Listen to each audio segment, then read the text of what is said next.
പരിശുദ്ധ ഇസ്ലാമിന് ഏതെങ്കിലും ഒരു തകരാറുള്ളത് കൊണ്ടല്ല. കുറച്ചാളുകളൊക്കെ എക്സ് മുസ്ലിം എന്നൊക്കെ പറഞ്ഞിട്ട് ഇപ്പൊ പ്രത്യക്ഷപ്പെടുന്നത്. എക്സ് മുസ്ലിം എന്ന് പറയുന്നതിന് പോലും വല്ല അർത്ഥമുണ്ടോ എന്ന് ആലോചിച്ചു നോക്കും. എക്സ് MLA എന്ന് പറഞ്ഞാൽ അതൊരു സ്ഥാനമാണ്. അയാൾ മുന്നത്തെ ടൈമിൽ MLA ആയിരുന്നു അതിന്റെ അർത്ഥം. എക്സ് മിനിസ്റ്റർ എന്ന് പറഞ്ഞാൽ അതും അയാളെ കുറിച്ച് ഭൗതിക ലോകത്തെങ്കിലും ഒരു മഹത്വമാണ്. കാരണം മൂപ്പര് മുന്നേ മന്ത്രിയായ ആളാണ്. ഇസ്ലാം പറ്റാത്തത് കൊണ്ടും വെറുത്തിട്ടും ഇറങ്ങിപ്പോയി എന്ന് പറയുന്ന ആളുകൾ പിന്നെ എക്സ് മുസ്ലിം എന്ന് പറയുന്നതിന് എന്താർത്ഥമുള്ളത്? നമ്മളാരും ടോയ്ലറ്റിൽ പോയി വിസർജനം നടത്തിയിട്ട് ആ വിസർജ്യത്തെ കുറിച്ച് എക്സ് ബിരിയാണി എന്ന് പറയാറില്ലല്ലോ. നമ്മൾ ആരെങ്കിലും എക്സ് ഇടിയപ്പം എന്ന് പറയാറുണ്ടോ? അത് പറയാറില്ല. ഒരു മഹത്വവും ഒരു താല്പര്യമുള്ള വിഷയമൊക്കെ ആണെങ്കിൽ എക്സ് എന്ന് പറയും. എക്സ് MLA, എക്സ് പള്ളി ജമാഅത്ത് പ്രസിഡന്റ് എന്നൊക്കെ പറയാം. ഇത് ഇഷ്ടമല്ലാതെ ഇറങ്ങിപ്പോയിട്ട് എക്സ് എന്ന് പറയുന്നത് എന്തിനാണ്? ഞങ്ങളൊക്കെ എക്സുകാരാണ്, എന്നിട്ടും നന്നായിട്ട് ജീവിക്കുന്നുണ്ട്, ഞങ്ങളുടെ ഈ വൃത്തികെട്ട ലോകത്തേക്ക് സ്വാഗതം എന്ന് നമ്മുടെ മക്കളെ പ്രലോഭിപ്പിക്കാനാണ്. വൈജ്ഞാനികമായി വലിയ ഉഷാറൊന്നും ഇല്ലാത്ത കുട്ടികളെ പിടിച്ച് തെരഞ്ഞു പിടിച്ച് വിവിധങ്ങളായ മോട്ടിവേഷൻ നൽകി ഈ ഒരു നിയന്ത്രണത്തിൽ നിൽക്കരുത്, വളയമില്ലാതെ ചാടണം, എന്തും അനുഭവിക്കണം, ഈ ലോകം അനുഭവിക്കാനുള്ളതാണെന്നും പറഞ്ഞു കയറ്റിയിട്ട് ദീനിൽ നിന്ന് തെറ്റിച്ചു കൊണ്ടുപോകുന്നു, ഒരു ചെകുത്താനെ സൃഷ്ടിക്കുന്നു. നമുക്ക് ആരുമായി ആ വിഷയത്തിൽ സംസാരിക്കാം. എന്തുകൊണ്ട് മതമില്ലാതെയാകുമ്പോൾ മനുഷ്യൻ ചെകുത്താനാകുന്നു എന്നത് വളരെ മനോഹരമായ രീതിയിൽ ഒരു ദർസ് പഠിക്കുന്ന മുതാലിമിന് പോലും സമർത്ഥിക്കാൻ പറ്റും. അതുണ്ടാവരുതെന്നതുകൊണ്ടാണ് മതത്തിന്റെ വക്താക്കൾ അവരവരുടെ ആളുകളെയെങ്കിലും സംരക്ഷിക്കണമെന്ന് പിന്നെയും പിന്നെയും പറഞ്ഞുകൊണ്ടിരിക്കുന്നത്. എന്തിനാണ് മതം? മനുഷ്യൻ ബുദ്ധിജീവിയാണ്, മനുഷ്യന് വിവേകവും ചിന്താശേഷിയുമുണ്ട്, മനുഷ്യന് മാത്രമാണ് അതുള്ളത്. മറ്റ് ജീവികൾക്കൊക്കെ നൈസർഗികമായ ജീവിതം നയിക്കാനേ പറ്റൂ. ഒരു പുതിയ ലോകം സൃഷ്ടിക്കാൻ അവർക്ക് കഴിയില്ല. ജീവിത രീതിയിൽ ഒരു മാറ്റം ഉണ്ടാക്കാൻ അവറ്റങ്ങൾക്ക് സാധ്യമല്ല. എന്തിന്? ഒരു ജോയിന്റ് ഫുഡ് പോലും മനുഷ്യനല്ലാത്ത മറ്റൊരു ജൈവ ലോകത്തും നിലവിലില്ല. ഞാൻ പറയാം, ആട് പുല്ല് തിന്നുമ്പോ ആ പുല്ലെന്നെ തിന്നുന്നു മൂപ്പരാൾ. ആ പുല്ലിനോടൊപ്പം ഒരു ചമ്മന്തി കൂട്ടി തിന്നാൻ ഇതുവരെ ആടിന് സാധിച്ചിട്ടില്ല, ഇനി സാധ്യവുമല്ല. അവരുടെ കൂട് നിർമ്മാണം മുതൽ, ഭക്ഷണം മുതൽ, അവരുടെ ജീവിത രീതി മുതൽ, അവരുടെ പ്രകൃതിയിലെ പ്രയാസങ്ങളെ തരണം ചെയ്യാനുള്ള മാർഗങ്ങൾ മുതൽ, അവരുടെ ലൈംഗിക ബന്ധം വരെ ആ നിയതമായ രീതിയിൽ നിന്ന് മാറുന്നു. ഒരിഞ്ചു പോലും മാറ്റിപ്പിടിക്കാൻ അവർക്ക് സാധ്യമല്ല. കാക്ക എന്ന് പറയുന്ന കേരളത്തിൽ സുലഭമായി കാണുന്ന ഒരു പക്ഷി, ആ പക്ഷിയുടെ കൂട് നിർമ്മാണത്തിൽ ഇപ്പോഴും ഒരു മാറ്റമില്ല. ആദം നബിയുടെ കാലത്ത് കാക്കയുള്ളതിനെ കുറിച്ച് ഖുർആൻ പരാമർശിക്കുന്നുണ്ട്. എത്ര വർഷമായി കാണും?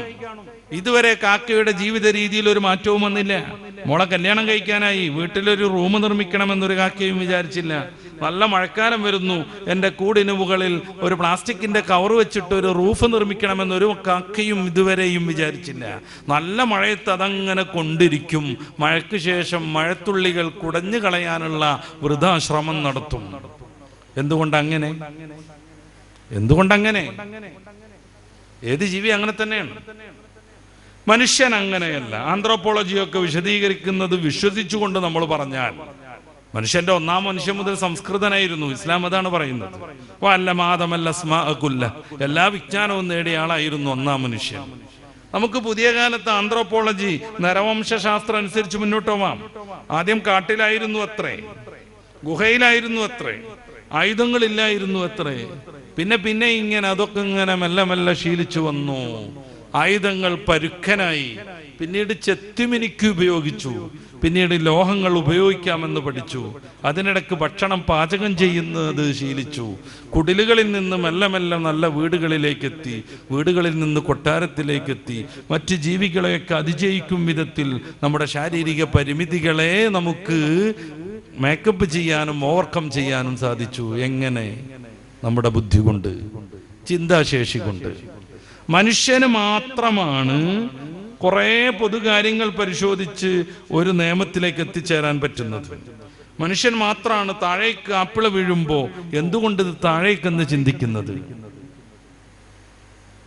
മനുഷ്യൻ ബുദ്ധിമാനായതുകൊണ്ട് തന്നെ അവന് എല്ലാ നിയമങ്ങളെയും അതിജയിക്കാനും കഴിയും. നമ്മൾ കാട്ടിനെ കുറിച്ച് ആലോചിച്ച് നോക്കൂ. നമ്മുടെ ചിത്രകഥകളിൽ കാട്ടിൽ സിംഹം രാജാവായത് കാണും, കുറുക്കൻ മന്ത്രിയോ ആയിരിക്കും. യഥാർത്ഥ ലോകത്ത് സിംഹത്തിന് അറിയില്ല അത് കാട്ടിലെ രാജാവാണെന്ന്. മന്ത്രിക്ക് അറിയില്ല ഞാൻ ഒരു വലിയ സംഭവമാണെന്ന്. മനുഷ്യന്റെ രീതിയിൽ കഥ നെയ്യുമ്പോ, കാട്ടിലെ മൃഗങ്ങൾ കഥാപാത്രങ്ങളായി വരുമ്പോ അത് രാജാവും മന്ത്രിയൊക്കെ ആവുന്നു അല്ലാതെ കാട്ടിൽ കോടതിയില്ല, പോലീസില്ല, പട്ടാളമില്ല, നിയമങ്ങളില്ല, ലിഖിതമായ ഒരു കർമ്മങ്ങളുമില്ല. എന്നാലും സുഗമമായി അത് മുന്നോട്ട് പോകുന്നു. കലീമുല്ലാഹി മൂസ അലൈഹിസ്സലാം, സഹോദരൻ ഹാറൂൻ നബി അലൈഹിസ്സലാം ഫറോവ എന്ന കിങ്കരന്റെ മുന്നിൽ ദീൻ പഠിപ്പിക്കാൻ പോകുന്ന ഒരു രംഗം സൂറത്തു താഹയുടെ 50 മുതലുള്ള വചനങ്ങളിൽ ഉദ്ധരിക്കുന്നുണ്ട്. ഫറോവ അദ്ദേഹത്തോട് ചോദിക്കുന്ന പ്രധാനപ്പെട്ട ഒരു ചോദ്യം, മർ റബ്ബുക്കുമായ മൂസ, നിങ്ങൾ പറയുന്ന പഠിപ്പിച്ചുകൊണ്ടിരിക്കുന്ന റബ്ബ് ആരാണെന്നാണ്. വളരെ മനോഹരമായി മൂസ അലൈഹിസ്സലാം അതിന് ഉത്തരം നൽകി. റബ്ബുനല്ലദീ അഅ്താ കുല്ല ശൈഇൻ ഖൽഖഹു സുമ്മ ഹദാ, എല്ലാ ജീവികളെയും പടക്കുകയും അവയ്ക്ക് വേണ്ട നിർദ്ദേശം യഥാസമയം നൽകുകയും ചെയ്യുന്നവനാണ് എൻ്റെ റബ്ബ്. അതുകൊണ്ടാണ് ഇന്ന പുല്ല് തിന്നരുതെന്ന് ആട് തീരുമാനിക്കുന്നത്, ഇന്ന രീതിയിലാണ് ജീവിക്കേണ്ടത് എന്ന് മറ്റു ജീവികൾക്കറിയുന്നത്. തൻ്റെ ഈ ശക്തമായ കൊക്കുകൊണ്ട് കൊത്തി മരങ്ങളിൽ പോടുണ്ടാക്കണമെന്ന് മരം കുത്തിക്ക് തോന്നുന്നത്. ബീവറിന് പാലം നിർമ്മിക്കാനും പുഴയുടെ നടുകെ മരം മുറിച്ചിട്ട് അണക്കെട്ട് നിർമ്മിക്കാനും കഴിയുന്നത് ഏത് വിദഗ്ധനായ എഞ്ചിനീയറെയും തോപ്പിക്കും വിധം തേനീച്ചക്ക് അറ നിർമ്മിക്കാൻ കഴിയുന്നത്. വളരെ വളരെ കലാപരമായി ചിലന്തിക്ക് അതിൻ്റെ നെറ്റ് നിർമ്മിക്കാൻ സാധിക്കുന്നത്. മനുഷ്യൻ പക്ഷേ അങ്ങനെയല്ല. നമ്മൾ ഈ കേരളത്തിൽ ഒരു നിയമം വന്നു എന്ന് വെറുതെ സങ്കല്പിക്കുക. ഒരാഴ്ച പോലീസും പട്ടാളവും കോടതിയും പ്രവർത്തിക്കില്ല, ആർക്കും ഇഷ്ടമുള്ളത് ചെയ്യാം. ഒറ്റ ലുലുമാളും 2 ദിവസം പിന്നെ ഉണ്ടാവില്ല, കൊള്ളടിച്ചിട്ടുണ്ടാകും. ഒറ്റ ജ്വല്ലറിയും പിന്നെ അങ്ങനെ പ്രവർത്തിക്കൂല, മൊത്തം സ്വർണം വാരിക്കൊണ്ടുപോയിട്ടുണ്ടാകും. ഒരാഴ്ച കഴിഞ്ഞ് മാപ്പ് പരിശോധിക്കുമ്പോൾ കേരളത്തിന്റെ സ്ഥാനത്ത് ഉണങ്ങിയ പാവല് പോലെയുള്ള ഒരു സാധനം ഉണ്ടാവും, കേരളം ഉണ്ടാവില്ല. നേരെ മറിച്ച് ഒരു നിയമമില്ലായിട്ടും കാട്ടിലിങ്ങനത്തെ പ്രശ്നങ്ങളില്ല. ഒരു സിംഹവും തന്റെ ശക്തി ഉപയോഗിച്ച് നിരന്തരമായി മാനുകളെ മാന്തിയും പൊളിച്ചും വൃത്തികേടാക്കാറില്ല. മാംസം മാത്രമേ അതിന് തിന്നാൻ കഴിയൂ. അതുകൊണ്ട് ഏതെങ്കിലും ഒരു മാനിനെ കൂട്ടത്തിൽ നിന്ന് ഒറ്റപ്പെടുത്തി ഓടിച്ചിട്ട് പിടിച്ച് കഴിക്കും. അല്ലാതെ പോകുന്ന മാത്രയിലൊക്കെ മാനുകളെ മാന്തുക, പിച്ച, കൊല്ല, ഇങ്ങനത്തെ പരിപാടി ഉണ്ടാവില്ല. എന്തുകൊണ്ട്? അങ്ങനെ ഒരു ബുദ്ധി അവർക്കില്ല. മനുഷ്യൻ അങ്ങനെ ആയതുകൊണ്ട് കൊള്ളയടിക്കരുതെന്ന് നിയമം വേണം, ജ്വല്ലറി പൊളിക്കരുതെന്ന് നിയമം വേണം, ആരാൻ്റെത് അപഹരിക്കരുതെന്ന് നിയമം വേണം, മനുഷ്യന് മാത്രം നിയമം വേണം. അതുകൊണ്ടാണ് എല്ലാ നാടുകളിലും അവരവരുടേതായ നിയമങ്ങൾ ഉണ്ടാകുന്നത്. എന്നല്ല, ദൈവത്തെയും മതത്തെയും വിശ്വസിക്കാത്ത നാടുകളിൽ അതികഠിനമായ നിയമങ്ങളാണ്. ചൈന ഉദാഹരണം, ഉത്തര കൊറിയ ഉദാഹരണം. കഴിഞ്ഞ വർഷമൊക്കെ ഉത്തര കൊറിയയിൽ വളരെ മാരകമായൊരു നിയമം ഉണ്ടായിരുന്നു. ഫെബ്രുവരി 10 മുതൽ 17 വരെ ആരുമേ ചിരിക്കാൻ പാടില്ല, കരയാനും പാടില്ല. ആ നാട് ഭരിക്കുന്ന അന്നിന്റെ അച്ഛനാകുന്ന ഉന്നിന്റെ 10ാം വാർഷികമായിരുന്നു മരിച്ചതിന്റെ. ആലോചിച്ചു നിങ്ങള്, ആ സീസണിൽ ഒരാളുടെ അമ്മ മരിച്ചിട്ടുണ്ടെങ്കിൽ കരയണമെന്നുണ്ടെങ്കിൽ കലണ്ടറിൽ നോക്കണം, ഇനി 4 ദിവസം കൂടെ, ഇനി 3 ദിവസം കൂടെ, ഇന്ന് മുതൽ കരയാം എന്ന് പറയണം. ലോകത്തെ ഏറ്റവും കൂടുതൽ ഡെത്ത് പെനാൽറ്റി നടത്തുന്നത് ചൈനയിലാണ്. ചില വർഷങ്ങളിലൊക്കെ ലോകത്തെ മറ്റ് രാജ്യങ്ങളെല്ലാവരും കൂടെ നടത്തിയതിന്റെ അത്രത്തോളം ചൈനയിൽ കൊലശിക്ഷ നടന്നിട്ടുണ്ട്. എന്തുകൊണ്ട്? മതത്തെയും ദൈവത്തെയും അംഗീകരിക്കാത്തവർക്കും മനുഷ്യനാകുമ്പോൾ ഒരു നിയന്ത്രണം വേണം. ഇന്ത്യക്ക് 1947 സ്വാതന്ത്ര്യം കിട്ടിയിട്ടുണ്ട്. പക്ഷെ നമുക്ക് എല്ലാ വിഷയത്തിനും സ്വാതന്ത്ര്യം കിട്ടിയോ? ഞാൻ എൻ്റെ കാശ് കൊടുത്തൊരു കാറ് മേടിച്ചു സങ്കല്പിക്കുക, വലതുവശം ചേർന്ന് ഡ്രൈവ് ചെയ്യാൻ എനിക്ക് പറ്റുമോ? വലതുവശം ചേർന്ന് ഡ്രൈവ് ചെയ്യാൻ എനിക്ക് പറ്റുമോ? ഒരിക്കലും പറ്റില്ല. നമ്മുടെ നാട്ടിൽ നന്നായിട്ട് നിലവാരത്തിൽ ഒരു സ്കൂൾ പ്രവർത്തിക്കുന്നുണ്ട്. ഞാൻ എൻ്റെ 2-3 മക്കളെയും കൊണ്ടിട്ട് അവിടെ കൊണ്ടുപോയിട്ട് ഒരു ക്ലാസ് റൂം കയറ്റി ഇരുത്താൻ പറ്റുമോ? ഇല്ല. പറ്റുമോ? പറ്റൂലല്ലോ. ഇന്ത്യക്ക് സ്വാതന്ത്ര്യം കിട്ടിയില്ലെന്ന് കരുതിയിട്ട് ഞാൻ KSRTC ഇറങ്ങുമ്പോൾ അതിന്റെ സീറ്റും പറിച്ചുകൊണ്ട് പോരാൻ പറ്റുമോ? മനുഷ്യനാണോ ചില നിയമങ്ങളിൽ ബന്ധിതനാണ്? സർവതന്ത്ര സ്വാതന്ത്ര്യം എന്നൊക്കെ പറയുന്ന ചില മാഞ്ഞാളുണ്ട് ഇപ്പോ. സർവതന്ത്ര സ്വാതന്ത്ര്യം, അതേക്കുറിച്ചാണ് നമ്മൾ ലിബറലിസം എന്നൊക്കെ പറയൽ. വിശദീകരിക്കാൻ എനിക്ക് സമയം കിട്ടുമെന്ന് എനിക്കറിയില്ല. സർവതന്ത്ര സ്വാതന്ത്ര്യം എന്ന് പറഞ്ഞാൽ അത് ഒരിക്കലും പ്രായോഗികമേ അല്ല. കുറെ ആളുകളൊക്കെ ഇപ്പൊ അങ്ങനെയാണ്. My body is my choice, എന്റെ ശരീരം എന്റെ അധികാരം. നിങ്ങളുടെ തിരുവനന്തപുരത്താണ് 2 ആഴ്ച മുമ്പ് LGBT-ക്കാരുടെ പ്രൈഡ് പരോഡ് നടന്നത്. അവരുടെ അഭിമാനയാത്ര പരമാവധി വൃത്തികേടുകൾ കാണിച്ച് നഗ്നത പുറത്താക്കി പെണ്ണും ആണും ആൺകോലവും പെൺകോലവും കെട്ടിയവരും ട്രാൻസ് വുമണും ട്രാൻസ്മാനും ഒക്കെ പാടെ ചേർന്നിട്ട് ആഘോഷ റാലി. അതിന്റെ അവസാനം അവരുടെ റെയിൻബോയുടെ കടലുള്ള അവരുടെ മഴവില്ലിന്റെ കളറുള്ള പതാകയും പിടിച്ചിട്ട് അവർ നടത്തുന്ന ഒരു പ്രതിജ്ഞയുണ്ട്: എന്റെ ശരീരം എന്റെ അധികാരം, എന്റെ ശരീരം എന്റെ അധികാരം. ഞാൻ വേണ്ട വിധം എന്റെ ശരീരം കൈകാര്യം ചെയ്യും. എനിക്ക് ലൈംഗികമായി ലഭ്യമായ ഓർഗനുകൾ ഞാൻ വെട്ടിമുറിക്കും. ആണായി പിറന്ന ഞാൻ പെണ്ണായി മാറും, പെണ്ണായി പിറന്ന ഞാൻ ആണായി മാറും. ഞാൻ എനിക്ക് പറ്റുമെങ്കിൽ ആണിനെ കെട്ടി ജീവിക്കും, ഒരു പെണ്ണിന് അവൾക്ക് പറ്റുമെങ്കിൽ പെണ്ണിനെ കെട്ടി ജീവിക്കും. നിങ്ങളെ ഈ തെക്ക് ഭാഗത്താണ് കോഴിക്കോട് താമരശ്ശേരിയിൽ നിന്ന് ഒരു പെൺകുട്ടിയെ പോലീസ് പിടിച്ചു കൊണ്ടുവന്നാക്കി കൊടുത്തിട്ടുള്ള മറ്റൊരു പെൺകുട്ടിയുള്ളത്. അവരുടെ പേരൊക്കെ എൻ്റെ മനസ്സിലുണ്ട്, തൽക്കാലം ഞാനത് പറയുന്നില്ല. സൗദിയിലായിരുന്നു അവർ +1ഉം +2ഉം പഠിച്ചത്. അന്ന് അവർ രണ്ടുപേരും പ്രണയത്തിലായി. അവർ രണ്ടുപേരും കപ്പിളായിട്ട് ജീവിക്കാൻ തീരുമാനിച്ചു. Lesbian couples. ഏറ്റവും ഫേമസ് ആണ് അവരത്രേ. അവരെ ഇന്റർവ്യൂ നടത്താൻ വേണ്ടി വ്ളോഗർമാരിങ്ങനെ കാത്തിരിക്കുകയാണ് അപ്പോയിന്റ്മെന്റിന് വേണ്ടി. എന്നിട്ട് അവരിങ്ങനെ ഇന്റർവ്യൂവറുടെ മുമ്പിൽ വന്നൊരു ചെറിയ സ്കേർട്ട് വിട്ട് കാലുമ കയറ്റി വെച്ചിട്ട് പറഞ്ഞുകൊണ്ടിരിക്കുകയാണ് പിതാവിന്റെയും മാതാവിന്റെയും കുറ്റവും കുറവുകളും. എത്രമേൽ സങ്കടം ഉണ്ടാവും, എത്രമേൽ സങ്കടം ഉണ്ടാകും. എത്ര കഷ്ടപ്പെട്ടായിരിക്കും മാതാപിതാക്കൾ അവരെ നോവറിയാതെ ഒരുവിധ പ്രയാസം അറിയാതെ വളർത്തിക്കൊണ്ടുവന്നത്. അവസാനം വെച്ചിട്ട് വ്ളോഗറെ കാണുമ്പോൾ മാതാപിതാക്കളുടെ വളരെ മാരകമായ രീതിയിൽ ആക്ഷേപം ഉന്നയിക്കുന്നു. തുറന്ന മാതാപിതാക്കളെ കുറ്റം പറയുന്നു. എന്താ പ്രശ്നം? പ്രസവിച്ചാ പോരാ, സ്വാതന്ത്ര്യം തരണം എന്നാണ് അവർ പറയുന്നത്. ആർക്കാണ് 100% സ്വാതന്ത്ര്യമുള്ളത്? സൗദിയിലാണ് ഇവർ ജീവിച്ചതെന്ന് ഞാൻ നേരത്തെ പറഞ്ഞു. എൻ്റെ പ്രിയപ്പെട്ട സഹോദരന്മാർ ആലോചിച്ചു നോക്കുക. 6 വയസ്സിലും 7 വയസ്സിലും 10 വയസ്സിലും ഒക്കെ ഉമ്മയുടെയും വാപ്പയുടെയും കൈപിടിച്ചുകൊണ്ട് അവർ സൗദിയിലെ ഒരു പറക്കും വാഹനങ്ങളുള്ള എക്സ്പ്രസ് ഹൈവേയുടെ പരിസരത്തൂടെ നടക്കുമ്പോൾ സ്വാഭാവികമായും ഒരു കുട്ടിക്കുണ്ടാവുന്ന കുസൃതിയുണ്ട്. ഉമ്മയുടെയും വാപ്പയുടെയും കൈയൊക്കെ വിടുവിച്ചിട്ട് ഓടണമെന്ന്, ആ റോഡ് മുറിച്ചു കിടക്കണമെന്ന്. അങ്ങനെയെങ്ങാനും ഇവർ കൊതറാൻ ശ്രമിക്കുമ്പോൾ കുതറിയിട്ട് ഉമ്മയുടെ കയ്യിൽ നിന്ന് പിടുത്തം വിട്ട് ആ റോഡ് എക്സ്പ്രസ് വേ മുറിച്ചു കിടക്കണമെന്ന് അവർ വിചാരിക്കുമ്പോൾ ആ മാതാവോ പിതാവോ അവർക്ക് സ്വാതന്ത്ര്യം കൊടുത്തിരുന്നെങ്കിൽ ഇന്ന് ആ മാതാവിനെയും പിതാവിനെയും മെക്കെട്ട് കയറാൻ അവരുണ്ടാവില്ലായിരുന്നു. എല്ലാവർക്കും എല്ലാ അർത്ഥത്തിലും സ്വാതന്ത്ര്യം എവിടെ കിട്ടുന്നു? നിങ്ങൾക്കൊരു സ്വാതന്ത്ര്യമുണ്ട്, എനിക്കുണ്ട്. അതിനപ്പുറത്തേക്ക് ഈ വേദിയിലിരിക്കുന്ന നിങ്ങളെല്ലാവരും കൂടെ സ്റ്റേജിൽ കയറിയിരുന്നാൽ അതിന് സ്വാതന്ത്ര്യമില്ല. നിങ്ങൾ അവിടെ ഇരിക്കണം, ഞാൻ ഇവിടെ ഇരിക്കണം. നിങ്ങൾ പ്രഭാഷണം കേൾക്കാൻ വന്നതാ, ഞാൻ ഇവിടുന്ന് ഒരു പാട്ട് പാടിയാലോ? അതല്ല നിങ്ങൾ ആഗ്രഹിക്കുന്നത്. നമ്മൾ ആലോചിച്ച് നോക്കുക, എല്ലാ സ്വാതന്ത്ര്യമൊന്നും ഗുണമല്ല. അതുകൊണ്ടാണ് വൈക്കം മുഹമ്മദ് ബഷീർ മതിലുകളുടെ അവസാനം പറയുന്നത് ആർക്കുമാണ് നിന്റെ സ്വാതന്ത്ര്യം എന്ന്. ആ കഥ വായിച്ചവരുണ്ടാകും. അയാൾ ജയിലിലാണ്. അപ്പുറത്ത് വനിതാ ജയിലിലുള്ള ഒരു പെണ്ണുമായി യാദൃച്ഛികമായി ഇയാൾ സ്നേഹത്തിലാകുന്നു. അവർ തമ്മിൽ മതിലിന്റെ അപ്പുറത്ത് നല്ല വർത്താനങ്ങളും നടക്കും. ചെറിയൊരു ഓട്ടയിലൂടെ ഇയാൾ പൂവൊക്കെ വെച്ചു കൊടുക്കും. വാർഡന്മാരത് കണ്ടുപിടിച്ചിട്ട് ആ ദ്വാരം അവരടച്ചു കളഞ്ഞു. ഇതുവരെ കണ്ടിട്ടില്ല. അവരിങ്ങനെ സംസാരിച്ച് ഭയങ്കര ബന്ധത്തിലായി. അവസാനം അവരൊരു ഐഡിയ തീരുമാനിച്ചു, നാളെ 2 പേർക്കും പനിക്കണം. അങ്ങനെ ജയിലിലെ ആശുപത്രിയിലേക്ക് 2 പേരും എത്തണം. ആശുപത്രി കോമണാ, ആണിനും പെണ്ണിനും വേറെ ഇല്ല. അവിടെ വെച്ചിട്ട് നമുക്ക് കാണാം.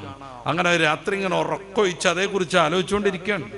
നേരം വെളുത്തപ്പോ പെട്ടെന്ന് കുളിച്ചൊരുങ്ങാണ്, പനിക്കാനുള്ളതാണ്. ലഭ്യമായ നല്ല ഡ്രസ്സൊക്കെ എടുക്കുകയാണ്. ആശുപത്രി തുറക്കണമെങ്കിൽ 9 മണിയാവണം. അവരിങ്ങനെ കാത്തിരിക്കുകയാണ് പനിയായിട്ട് ആശുപത്രി പോവാൻ. ആ സമയത്താണ് വാർഡൻ വന്നിട്ട് ഇന്ന് നിങ്ങൾ റിലീസാണെന്ന് പറയണേ, അയാൾ ജയിലിൽ നിന്ന് മോചിതനായി എന്നുള്ള റിപ്പോർട്ട് കൊടുക്കുന്നത്. ഇതിങ്ങനെ പിടിച്ചു വറച്ചിട്ടാ പറയണ ആർക്കുമാണ് നിന്റെ സ്വാതന്ത്ര്യം എന്ന്. എല്ലാ സ്വാതന്ത്ര്യമൊന്നും മനുഷ്യന് പറ്റില്ല എന്നാണ് ഞാനും പറയണത്. മനുഷ്യന് ചില നിയമങ്ങൾ നിർബന്ധമാണെങ്കിൽ ആ നിയമങ്ങൾ ഏതാവണം. വേറൊരു കൂട്ടർ മനുഷ്യർ സൃഷ്ടിച്ചതാണെങ്കിൽ അവർക്ക് കുറെ പരിമിതികളുണ്ട്, കുറഞ്ഞ വിവരം ഉണ്ടാവുള്ളൂ, ഭാവി കാലത്തെ കുറിച്ചൊന്നും അറിയില്ല. പിന്നെ ആരാണ് മനുഷ്യനെ നിയന്ത്രിക്കേണ്ടത്, ആ നിയമങ്ങൾ സംവിധാനിക്കേണ്ടത്? വളരെ ലളിതമായ ഉത്തരമാണ് ഇസ്ലാം പറയുന്നത്. അവൻ അല്ലാഹുവാവണം, നമ്മുടെ സ്രഷ്ടാവണം, സർവജ്ഞനാണവൻ, സർവകാലത്തെ കുറിച്ച് കൃത്യമായി അറിയുന്നവൻ, തുടക്കമില്ലാത്ത ഉണ്മയാണവൻ. മനുഷ്യൻ എങ്ങനെ പ്രവർത്തിക്കണമെന്നതിന്റെ മാനിഫെസ്റ്റോ നിർമ്മിക്കേണ്ടത് മനുഷ്യനെ പടച്ചോനാണ്. ഈ മൊബൈൽ കണ്ടുപിടിച്ച ചങ്ങാതി ആദ്യം ഇതുകൊണ്ട് ഇങ്ങനെ വരുന്ന സമയത്ത് അയാൾ ഇതിന്റെ പ്രവർത്തനം എങ്ങനെയെന്നൊക്കെ പറയുമ്പോൾ ആദ്യമായിട്ട് മൊബൈലിനെ കാണുന്ന നമ്മുടെ മുമ്പിലുള്ള ഒരാൾ വന്നിട്ട് പറയാം അങ്ങനൊന്നുമല്ല ഇങ്ങനെയാണെന്ന് പറഞ്ഞാൽ എത്രമേൽ വിഡ്ഢിയാണ് അയാൾ. മാർക്കോണി റേഡിയോ കൊണ്ടുവരുന്നു, ഇങ്ങനെ പിടിച്ചാൽ സ്റ്റേഷൻ കിട്ടുന്നു, ഇങ്ങനെ കൂട്ടിയാൽ സൗണ്ട് കൂടുന്നൊക്കെ പറയുമ്പോൾ അതൊന്നുമല്ല, സൗണ്ട് കൂടുന്ന പറഞ്ഞതാണ് സ്റ്റേഷൻ എന്ന് പറഞ്ഞതാണ് സൗണ്ട് കൂട്ടുന്ന സാധനം എന്ന് പുറമുള്ളൊരു പൊട്ടം പറഞ്ഞാൽ എന്തുമേൽ വിഡ്ഢിയാണോ? നമ്മളാകുന്ന ഈ ഉപകരണം എങ്ങനെ പ്രവർത്തിക്കണമെന്ന് നമ്മളോട് പറയുന്നത് നമ്മളെ പടച്ച റബ്ബാണ്. നേരത്തെ ഞാൻ പറഞ്ഞല്ലോ, my body is my choice. പറ്റില്ലെന്ന് റബ്ബ് പറയുന്നു. നിങ്ങളുടെ ശരീരത്തെ ഇങ്ങനെയൊക്കെയാണ് ഉപയോഗപ്പെടുത്തേണ്ടത്, നിങ്ങൾ കരുതുന്നത് പോലെ ഉപയോഗപ്പെടുത്തിക്കൂടെന്ന് റബ്ബ് പറയുന്നു. അതിന് പിന്നിൽ വലിയ വലിയ ആദർശങ്ങളുണ്ട്, ലക്ഷ്യങ്ങളുണ്ട്, തീരുമാനങ്ങളുണ്ട്. അപ്പൊ നമ്മൾ പറയണം ആ നിലക്കൊന്നുമല്ല. ഞാൻ പിന്നെ നിങ്ങൾക്ക് മനസ്സിലാവുന്ന ഒരു ഉദാഹരണത്തിലേക്ക് പോകാം. ഞാനൊരു കാറ് മേടിക്കുന്നു. ആ കാറിൽ അതിന്റെ ഇന്ധന ടാങ്കിൽ ഡീസൽ ഒഴിക്കണമെന്നാണ് കമ്പനിയുടെ നിയമം. ഞാൻ പറയാണ് വീട്ടിൽ കുറെ മണ്ണെണ്ണ സ്റ്റോക്ക് ഉണ്ട്, ഞാനതിൽ ഒഴിക്കുന്നു പറഞ്ഞാൽ my body is my choice എന്ന് പറഞ്ഞ പോലെ my car is my choice എന്ന് പറയാൻ പറ്റുമോ? നമ്മൾ വെറുതെ ഒന്ന് ആലോചിച്ച് നോക്കൂ. അതിന്റെ റേഡിയേറ്ററിൽ പണ്ടൊക്കെ വെള്ളം ഒഴിച്ചിരുന്നു, ഇപ്പോ ഗ്രീൻ കളറുള്ള ഒരു ലിക്വിഡ് ഒഴിക്കാറുണ്ട്, ഒരു കൊഴുത്ത ദ്രാവകം. വീട്ടിൽ ഇന്നലത്തെ കഞ്ഞിവെള്ളം ഉണ്ട്, നല്ല കൊഴുപ്പുണ്ട്, ഞാനിത് അങ്ങോട്ട് ഒഴിക്കുമെന്ന് പറഞ്ഞാലോ? ഈ കാർ എങ്ങനെ പ്രവർത്തിക്കണമെന്ന് അത് നിർമ്മിച്ചയാൾ പറഞ്ഞിട്ടുണ്ട്. അതിന്റെ വലതുവശത്ത് ചേർന്ന് നിൽക്കുന്ന പെടല ചവിട്ടിയിട്ടുണ്ടെങ്കിൽ കാറിന് ഊക്ക് കൂടും, ഇന്ധനം കൂടുതലായി യന്ത്രത്തിലേക്ക് പ്രവഹിച്ചു കൊണ്ടിരിക്കും. അതിന്റെ സെൻട്രൽ ഒരു പെടലുണ്ട്, അത് ചവിട്ടിയാൽ വണ്ടി നിന്നിരിക്കും. അതിന്റെ ലെഫ്റ്റ് വശത്ത് ഒരു പെടലുണ്ട്, അതിന് ആക്സിലേറ്റർ, അതിന് ക്ലച്ച് എന്നാണ് പറയാ. അത് ഉപയോഗിക്കേണ്ടത് ഇന്ന സമയത്താണ് എന്നൊക്കെ കമ്പനി അതിന്റെ ഒരു ബുക്കിൽ, അതിന്റെ ഒരു ചെറിയ നോട്ടീസിൽ എഴുതി തരുമ്പോ ഒരു പൊട്ടനായ ഡ്രൈവർ ഇങ്ങനെ വിചാരിക്കുകയാണ് ഇത് എന്റെ കാറാ, ഫുൾ കാശ് ഞാൻ കൊടുത്തിട്ടുണ്ട്, ടയോട്ടൈറ്റിന് ഒരു ബാധ്യതയും നിലനിൽക്കണില്ല, ഇത് ഞാൻ കൂടെ ടാക്സ് കൊടുക്കുന്ന റോഡാണ്, my car is my choice, എന്റെ കാർ ഞാൻ എനിക്ക് ഇഷ്ടമുള്ള മാതിരി ഉപയോഗിക്കുമെന്നൊരു പൊട്ടൻ തീരുമാനിച്ചാൽ, ഒരു വളവിൽ അത്യാവശ്യം 90 സ്പീഡിൽ ഇയാൾ ഇങ്ങനെ പാറിക്കൊണ്ടിരിക്കുകയാണ്, അപ്പുറത്തുനിന്ന് നിറയെ മെറ്റൽ നിറച്ചിട്ടൊരു വലിയ ലോറി ടോറസ് ഇങ്ങനെ കടന്നു വരുന്നു, അവനൊത്തിരി സ്പീഡിലാണ്, രണ്ടുപേരും ഇങ്ങനെ ചുംബിക്കാൻ നിൽക്കുകയാണ്. ആ സമയത്താണ് കമ്പനിക്കാരന്റെ നിയമം ഓർമ്മ വരുന്നത്, സെന്ററിലെ പെടല് ആഞ്ഞു ചവിട്ടണം. ഒരു യുക്തിവാദിയായിരുന്നു കാർ ഓടിച്ചുകൊണ്ടിരിക്കുന്നത്.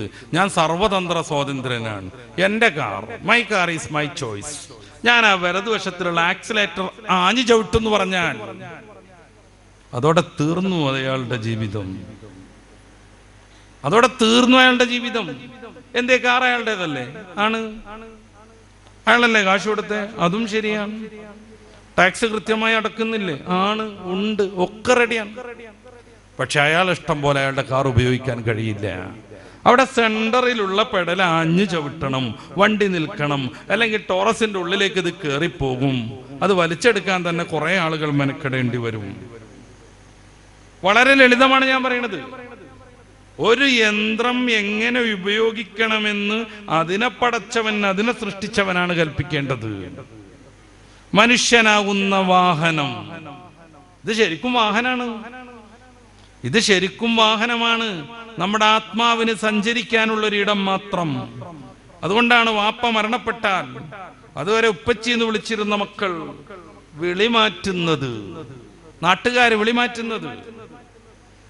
പിന്നീട് അവരുടെ പ്രയോഗം തന്നെ മാറുന്നത്. രോഗമായി മരണത്തിന് തുല്യം വാപ്പ കിടക്കുമ്പോ വാപ്പനെ കുളിപ്പിക്കണ്ടേ എന്ന് പറഞ്ഞിരുന്ന മക്കൾ വാപ്പന്റെ മയ്യത്ത് കുളിപ്പിക്കണ്ടേ എന്ന് ചോദിക്കുന്നു. വാപ്പ എവിടെ? അസ്രായേൽ പോയിട്ടുണ്ട് വാപ്പയുമായി. വാപ്പനെപ്പോഴാണ് എടുക്കുക എന്നല്ല ചോദ്യം, വാപ്പയുടെ മയ്യത്തെപ്പ എടുക്കുന്നു എന്നാണ്. വാപ്പയെ എപ്പ മറമാടുന്നു എന്നല്ല ചോദ്യം, വാപ്പയുടെ മയ്യത്തപ്പ മറമാടുന്നു എന്നാണ്. ആരായിരുന്നു വാപ്പ? വാപ്പയുമായി അസ്രായേൽ പോയിട്ടുണ്ട്. ആ വാപ്പയ്ക്കും മകനും എനിക്കും നിങ്ങൾക്കും സഞ്ചരിക്കാനുള്ള വാഹനമാണ് ഈ കാണുന്ന ബോഡി. ഇതെങ്ങനെ ഉപയോഗപ്പെടുത്തണം? ഇതിലേക്ക് ഏത് വെള്ളം ചേർക്കണം? കള്ളു കുടിക്കരുതെന്ന് മനുഷ്യനെ പടച്ച റബ്ബ്, മനുഷ്യന്റെ ജീവിത രീതിയാവുന്ന മാനിഫെസ്റ്റോ, ദി ലാസ്റ്റ് ടെസ്റ്റമെന്റ്, അവസാന നിയമം, പരിശുദ്ധ ഖുർആൻ 5-ാം അധ്യായം സൂറത്ത് മാഇദയുടെ 90-ാമത്തെ വചനത്തിൽ പറയുന്നു, ഇന്നമൽ ഖംറു വൽ മൈസിർ, ഇതിലൂടെ മദ്യം കയറ്റരുത്. കാറിന്റെ ടാങ്കിൽ ഡീസൽ ഒഴിക്കണം, മണ്ണെണ്ണ പാരരുതെന്ന് കമ്പനി പറയുന്നത് പാലിക്കാൻ നാം തയ്യാറാകുന്നുണ്ടോ? മനുഷ്യനെ പടച്ച റബ്ബ് പറയുന്നു ഇതിലൂടെ മദ്യം കയറ്റരുതെന്ന്, അത് പാലിക്കാനും നമ്മൾ നിർബന്ധിതരാണ്. കാറ് 2 ആഴ്ച നമ്മൾ ഇട്ടു പോകില്ല. ഉംറക്ക് പോകുമ്പോ അയൽവാസിനെ ഏൽപ്പിക്കും, നീ അതൊന്ന് കൊണ്ടുവന്നിട്ട് ചാട്ടാക്കി വെക്കണം എന്ന്, അല്ലെങ്കിൽ ബാറ്ററി ഇറങ്ങിപ്പോകുന്നു. ഈ വാഹനം ഇങ്ങനെ തന്നെ നിടക്കരുത്, 5 നേരം കുനിയണം, ഓരോ സന്ധിയൊക്കെ നിളക്കണം എന്ന് റബ്ബ് പറഞ്ഞിട്ടുണ്ടെങ്കിൽ അത് ചെയ്യേണ്ടി വരും. അത് ചെയ്യേണ്ടി വരും. ഇടക്കിടക്ക് നമ്മുടെ ഓയിലും അതിലുള്ള വസ്തുക്കളൊക്കെ ഒന്ന് മാറ്റണം എന്ന് കമ്പനി പറയുമ്പോ ഓയിൽ ചേഞ്ചിന് മനുഷ്യൻ നിർബന്ധിതനാകുന്നത് പോലെ നമ്മുടെ ശരീരത്തിൽ അടിഞ്ഞുകൂടിയിട്ടുള്ള സംഗതികളൊക്കെ ഒന്ന് പോട്ടെ, ഇടക്കിടക്ക് നോമ്പെടുക്കണമെന്ന് മനുഷ്യനോട് റബ്ബ് പറഞ്ഞാൽ അത് നമ്മൾ സ്വീകരിക്കേണ്ടി വരും. ആ നിയമസംഹിതയാണ് ഇസ്ലാം. മനുഷ്യനെ പടച്ചവൻ മനുഷ്യൻ ജീവിക്കാൻ എങ്ങനെയൊക്കെയാണ് മാർഗങ്ങളെന്ന് പറഞ്ഞു തന്ന വിശുദ്ധമായ ആദർശം. ഞാൻ തുടക്കത്തിൽ പറഞ്ഞു, വലുഇലാഹിയുൻ, ദൈവികമായ സംവിധാനം. ഇതിൽ ജനിക്കാൻ ഭാഗ്യം കിട്ടിയവരാണ് നമ്മളെല്ലാവരും. മഹാനായ യാക്കൂബ് നബി അലൈഹിസ്സലാത്തു വസ്സലാം മരണവക്രത്തിൽ തന്റെ മക്കളെയെല്ലാം വിളിച്ചു കൂട്ടിക്കൊണ്ട് നടത്തുന്ന ഒരു ഉപദേശം പരിശുദ്ധ ഖുർആൻ സൂറത്തുൽ ബഖറയുടെ 130 മുതലുള്ള വചനങ്ങളിൽ ഉദ്ധരിക്കുന്നുണ്ട്. അം കുൻതും ശുഹദാ ഇദ് ഹദറ യാക്കൂബൽ മൗത്ത് ഇദ് ഖാല ലിബനി, മക്കളോട് യാക്കൂബ് നബി മരണ സന്ദർഭത്തിൽ പറഞ്ഞു, മാ തഅബദൂന മിൻ ബഅദി ഇന്നല്ലാഹ ഇസ്തഫാ ലക്കുമുദ്ദീൻ, മക്കളെ, അല്ലാഹു നിങ്ങൾക്ക് ഇസ്ലാമിനെ ദീനായി തെരഞ്ഞെടുത്തു തന്നിരിക്കുന്നു. വലാ തമൂതുന്ന ഇല്ലാ വഅൻതും മുസ്ലിമൂൻ, ഇനി മുസ്ലിങ്ങളായിട്ട് വേണം മരിക്കാനും, ഇടക്ക് വെച്ച് വ്യതിചലിക്കരുത്, എക്സായി പോകരുത്, മുസ്ലിമായിട്ട് തന്നെ വേണം മരിക്കാനും. അവിടുന്ന് ചോദിച്ചു, മാ തഅബുദൂന മിൻ ബഅദി, എനിക്കു ശേഷം നിങ്ങൾ ആരെ ആരാധിക്കും? നഅബുദു ഇലാഹക വഇലാഹ ആബായിക ഇബ്രാഹിം വഇസ്മാഈൽ വഇസ്ഹാഖ് ഇലാഹം വാഹിദ, അങ്ങ് പഠിപ്പിച്ച ഇലാഹിനെ, അങ്ങയുടെ പിതാവാകുന്ന ഇബ്രാഹിം നബിയും ഇസ്മായിൽ നബിയും ഇസ്ഹാഖ് നബിയും പഠിപ്പിച്ച ഇലാഹിനെ, ഏകനാം അള്ളാഹുവിനെ ഞങ്ങൾ ആരാധിക്കും. ആ മക്കളുടെ സന്തോഷപൂർവമുള്ള മറുപടി കേട്ട് സായുജ്യത്തോടു കൂടെയാണ് യാക്കൂബ് നബി അലൈഹിസ്സലാം മരണപ്പെടുന്നത്.